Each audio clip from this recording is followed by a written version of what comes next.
Bu Dwi Ratna, selamat siang Ibu. Halo, selamat siang. Oke, apa kabar? Sudah berapa purnama ya? Berapa purnama nih ya? Kita dari sebelum COVID, pasca COVID. Ini menyenangkan sekali kalau kita bisa ngobrol lagi ya Bu ya. Apalagi ini dekat-dekat ini mau ada event ya.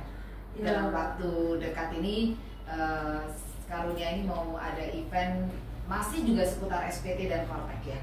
Oh, sebenarnya ini lebih kayak edukasi ya, yang kita yang sebenarnya asosiasi konsultan pajak yang saya bernaung ini bekerja sama dengan Direktorat Jenderal Pajak untuk lebih mengedukasi masyarakat tentang bagaimana sih lapor SPT tahunan itu dengan benar dan lengkap. Betul.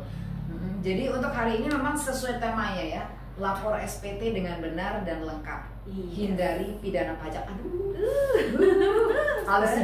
Kalau sudah bilang ngobrol soal pajak gitu ya, terkait dengan sanksi gitu, terus sanksi pidana dan lain-lain gitu, ngeri. Sepertinya ini banyak yang hari-hari ini nih rada-rada panas gitu ya. Panas ya. Gimana, banyak pertanyaan? Ya sebenarnya justru bukan banyak pertanyaan, tapi semakin marak kasus pidana pajak. Jadi saya melihat bahwa mungkin masyarakat lebih perlu diedukasi supaya jangan sampai nanti lari ke sana gitu. Karena kan sekarang ini Dirjen Pajak udah reformasi sistem ya, menggunakan Kortek, sistem yang canggihnya itu amat sangat. Kalau aturan pajaknya sih tetap aja, nggak ada perubahan gitu. Hanya disesuaikan dengan sekarang sistem laporannya pakai aplikasi, ya berarti ada hal-hal yang dulu manual tuh kan perlu di-adjust gitu kan. Tapi secara regulasi itu tidak banyak berubah sebenarnya. Dan seperti pidana pajak ini sudah dari zaman dahulu kala itu sudah ada, pasalnya sudah ada, cuman karena tidak pernah nggak pernah terlalu dipublikasi dan mungkin yang perusahaan yang terjerat kasus pidana pajak itu kan seringkali juga tidak kepingin di blow up. Betul. Nanti tanggung renteng dengan usaha lainnya atau grup-grupnya yang memang masih membutuhkan kepercayaan pasar gitu.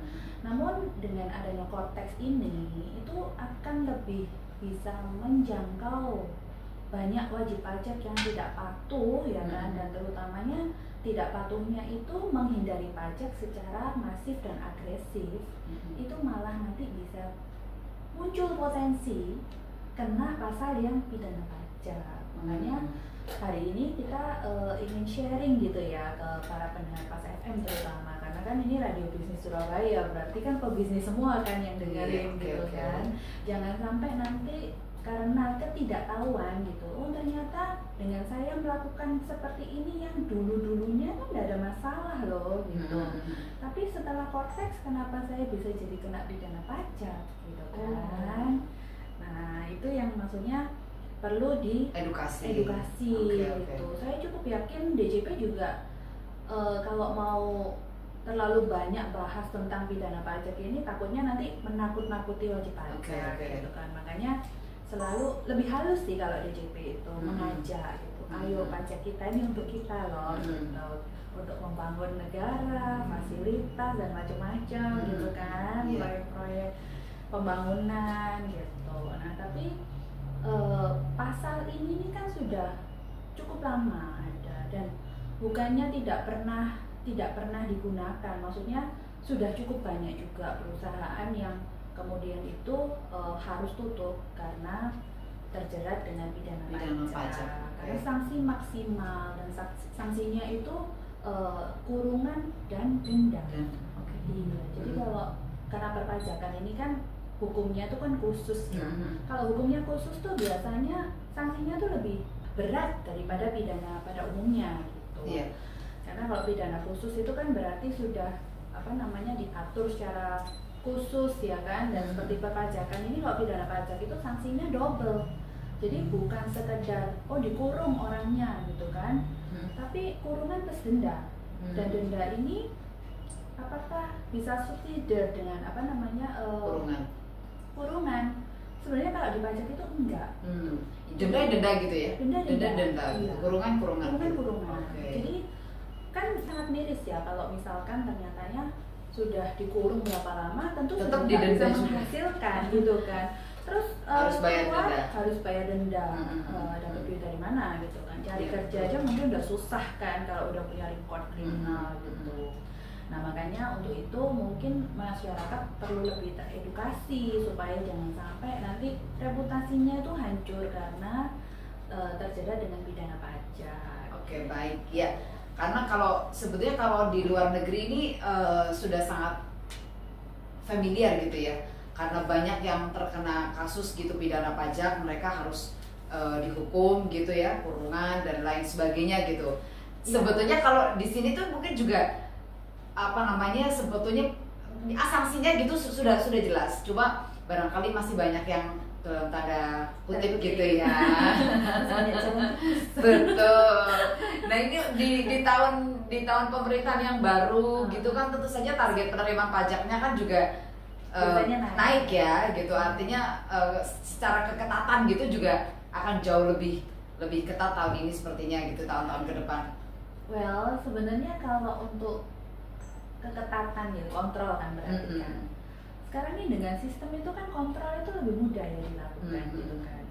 Data udah tercapture gitu kan di DJP, bank datanya banyak tuh DJP. Cuman kan nggak mungkin juga DJP menghukum seluruh rakyat Indonesia gitu kan. Makanya nanti kalau mungkin ada tax amnesty lagi gitu kan, ya saya sarankan ikut aja. Karena kan sebenarnya pemerintah itu nggak suka lah menghukum rakyatnya gitu kan. Apalagi apa namanya fungsi pemerintah itu kan untuk melindungi gitu, tidak menghukum. Tapi kalau memang sudah dengan berbagai macam cara ya kan, diedukasi, diminta baik-baik, nggak bisa. Ya sudah jalan terakhir ya. Law enforcementnya kalau udah jalan, nanti adanya cuman ya sudah gitu. Makanya mau nggak mau gitu. Oke. Baik. Jadi mitra bisnis artinya untuk era Kortek ini sebetulnya aturan ini tidak baru gitu ya. Hanya sistemnya yang baru. Betul. Sistemnya yang baru, dan ini yang perlu diedukasi ke masyarakat gitu ya, supaya lebih paham gitu. Karena banyak yang kesulitan juga untuk mengaksesnya juga susah gitu. Kemudian ya kan belum tentu semuanya itu paham gitu ya, paham teknologi dan lain sebagainya gitu. Artinya memang butuh dibimbing juga, butuh diedukasi pelan-pelan gitu supaya mereka lebih jelas gitu. Mungkin kalau langsung ke masalah pidananya, mereka akan jauh lebih takut gitu ya. Sebenarnya gini sih, kalau kita baca di pasal 39 itu ya, itu bahkan dia menyatakan gini, setiap orang dengan sengaja tidak menyampaikan SPT atau menyampaikan SPT dan atau keterangannya isinya tidak benar atau tidak lengkap sehingga dapat menimbulkan kerugian pada pendapatan negara, itu bisa dikenakan sanksi pidana kan gitu. Jadi kan kalau kemarin nih ya, banyak banget kan orang-orang yang punya bisnis tapi mereka, aduh aku belum didatengin petugas pajak, nggak usah lapor pajak dulu deh gitu kan. Nah karena mungkin keterbatasan SDM juga, nggak mungkin kan DJP turun ke lapangan, menyisir kemana-kemana gitu kan untuk mencari pengusaha yang tidak bayar pajak, karena resource-nya juga terbatas. Tapi dengan adanya Kortex ini kan sistemnya jalan akhirnya, dengan baca data terbaca, kemudian sistem bisa menggolongkan bahwa ini adalah golongan wajib pajak yang seharusnya sudah membayar pajak tapi dia tidak melakukan kewajibannya. Nah ini kan hati-hati, karena ditakutkan kalau ternyatanya nanti sistem juga memotret bahwa kekayaannya cukup banyak, berarti kan akan teranalisa nih bahwa apa yang seharusnya dibayarkan ke negara itu diambil menjadi kekayaan pribadinya. Dan itu akan diproses ya kalau memang nilainya cukup signifikan kan gitu. Baik. Oke. Kalau bicara soal sanksi nih, kan ada sanksi pidana, kemudian ada sanksi denda juga. Kalau dari sanksi pidananya itu memang itu baru atau sudah lama ya? Enggak, udah lama itu. Itu kalau pidana itu sampai berapa tahun? Biasanya sih tergantung ini ya, apa namanya, kasusnya gitu ya. Kasusnya Besar, kemudian ya besar kecilnya. Oke. ya. Tapi kalau di undang-undangnya itu paling singkat 6 bulan, paling lama 6 tahun gitu. Tapi dendanya itu bisa sampai 4 kali dari jumlah pajak yang seharusnya dibayar. Oke. Nah itu yang sangat besar. Jadi kalau di pajak itu denda maksimalnya itu memang ada di sanksi pidana pajak ini tadi. Dan lagi kalau pajak itu Mbak Eva, yang apa namanya, yang perlu dicermati itu bahwa pajak itu kan, hutang pajak itu kan bisa diwariskan. Nah itu yang mungkin kalau wajib pajak ini syukur-syukur ya belum punya pengalaman, ya jangan sampai punya pengalaman. Karena saya pernah kedatangan klien ya kan, udah berapa kali ke tempat kita.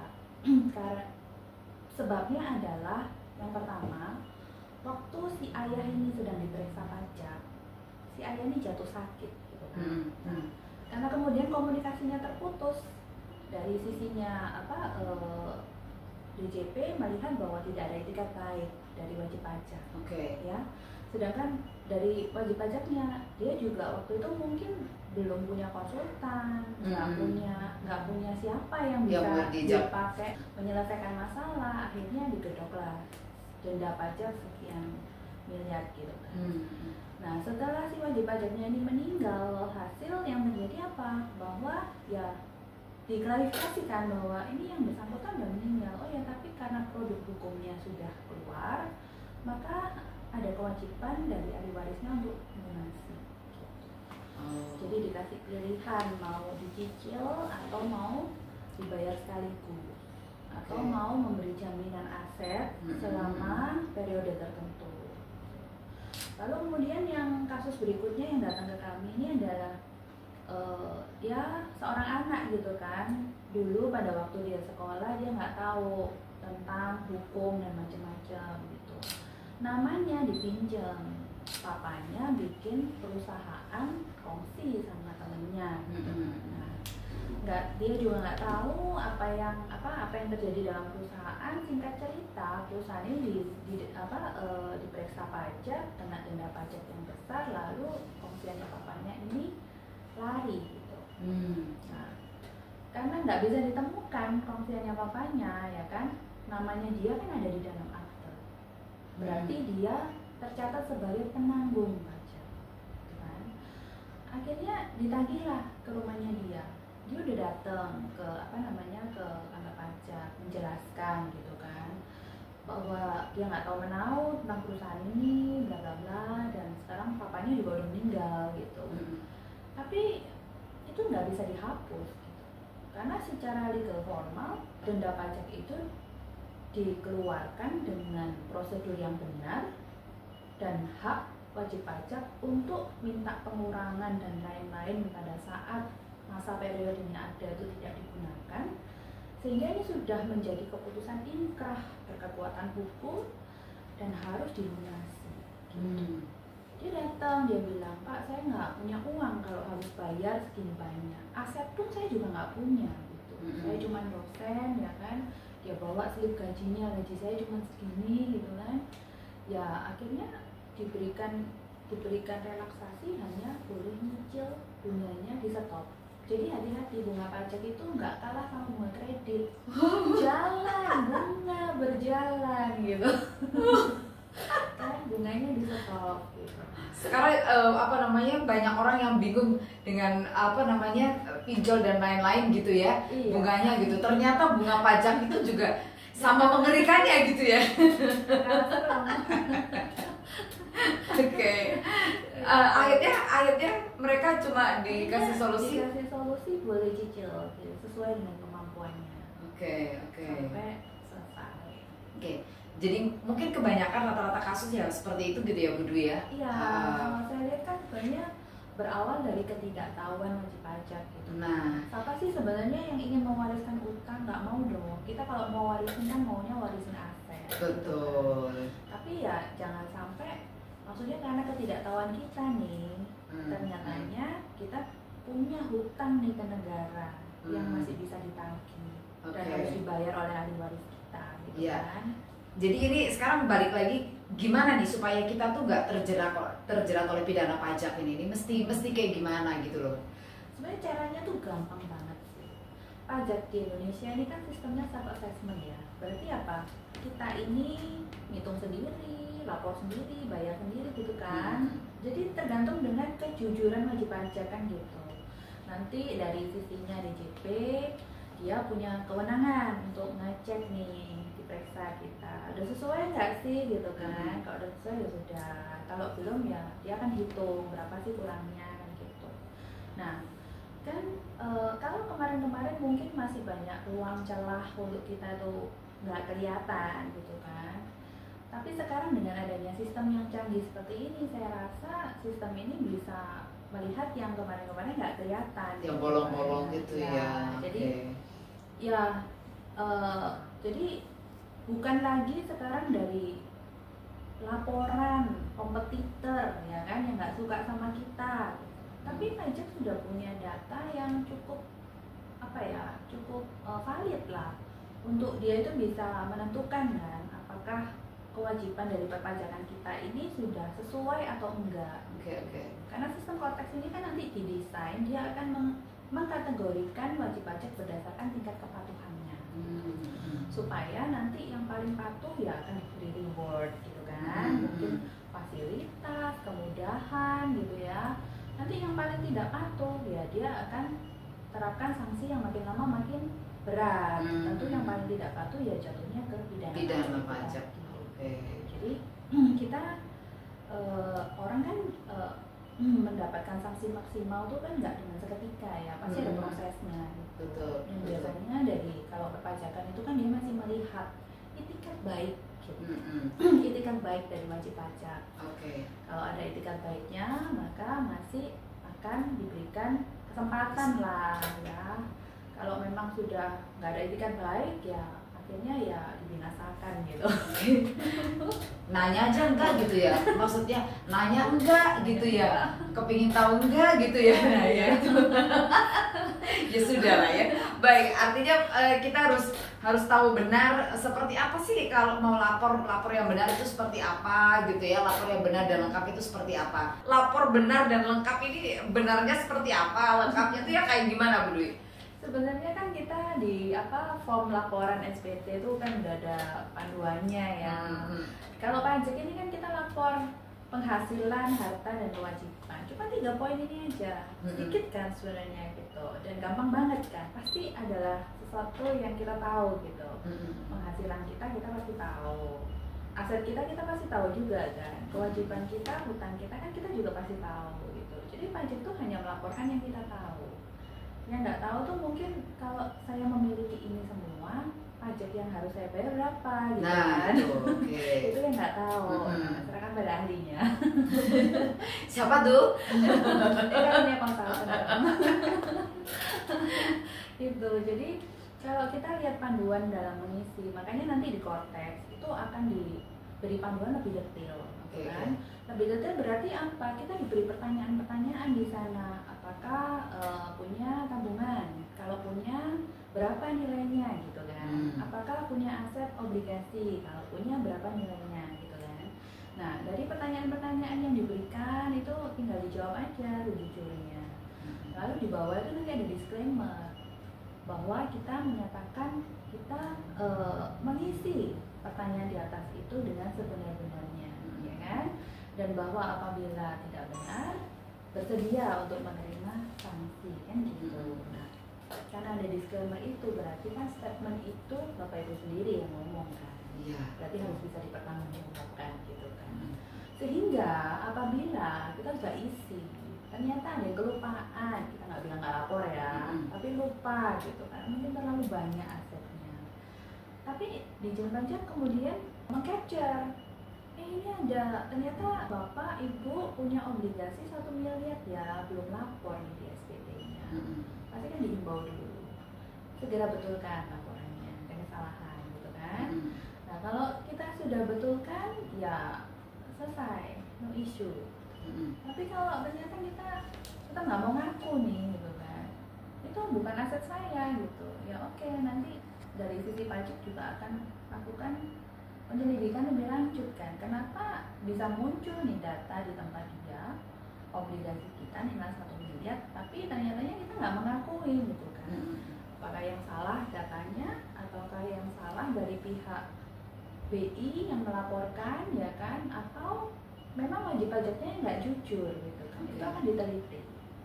Nah setelah diteliti tinggal bagaimana fakta yang ditemukan gitu, dan itu akan dilanjutkan dengan kalau memang ternyata bukan kesalahan wajib pajak, kesalahan BI mencatat, ada kemungkinan ya sudah kita lolos gitu kan. Tapi kalau ternyata dari data BI firm ternyata benar nih adalah punya kita, cuma mungkin karena kita udah lama punya ya kan, dulu nggak mau lapor terus kemudian lupa lapor ya kita akan dihitung beserta dengan dendanya. Oke. Artinya sebetulnya balik lagi ke itikat baik gitu ya. Iya. Oke. Balik ke itikat baik, kalaupun misalnya ada kesalahan dan apapun itu masih ada kesempatan untuk dibetulkan gitu kalau mau lapor gitu ya. Pasti akan diberikan peringatan gitu kan, diingatkan. Nanti sistem Korpos akan pintar tuh kasih notifikasi, loncengnya bisa goyang-goyang gitu kan. Jadi sebetulnya kalau secara sistem itu jauh lebih mudah malahan ya. Nah justru itu, jadi nggak ada lagi kayak alasan bahwa kok dulu nih ya, wah saya ini lagi di luar negeri nggak bisa lapor SPT, saya tinggal di sana gitu kan. Nah kalau sekarang ini justru nih warga Indonesia yang sekarang Anda dimanapun Anda berada dan kalian masih ingin mempertahankan kewarganegaraannya gitu kan. Nah kewajiban ini melekat gitu, dan nggak ada alasan saya nggak pulang, nggak bisa lapor karena laporannya udah online 24 jam ya kan. Jadi ya dia bisa lapor dari mana saja tergantung itikat itu tadi. Baik Bu Dwi, ini terakhir sebelum menutup perbincangan singkat, apa yang mau disampaikan? Kata-kata hari ini apa? Mungkin dengan dalam menyambut Kortex System gitu kan, kita harus mulai untuk mengerti tentang hak dan kewajiban kita, karena membayar pajak itu adalah kewajiban kita sebagai warga negara. Kalau misalkan ini ada profesor saya nih ngomong, sebenarnya ya negara itu boleh loh kalau warganya itu tidak mau bayar pajak, cabut aja kewarganegaraannya gitu. Nah namun bukan itu yang diharapkan oleh pemerintah ya. Mungkin pemerintah juga menyadari banyak kekurangan ya kan, edukasi terus dilakukan, tapi kita juga harus tahu bahwa di era yang sekarang ini, era teknologi, itu tidak ada untungnya kalau kita nggak paham tentang pajak. Justru dengan kita memahami pajak itu dengan benar, pasti bisnis Anda akan bisa lebih grow dan expand. Karena beban pajak kalau dibayar sesuai dengan ketentuannya itu akan jauh lebih kecil daripada misalkan nanti plus denda dan pasal-pasal yang berlapis itu tadi. Jadi mari membayar pajak dengan bijak. Kata orang bijak bayar pajak gitu. Betul. Dan jangan lupa ya lapor SPT dengan benar dan lengkap. Baik, terima kasih banyak Bu Dwi sudah hadir di Pasaran siang hari ini untuk informasinya, meskipun singkat tapi semoga ini bermanfaat untuk mitra bisnis ya. Sukses untuk Anda.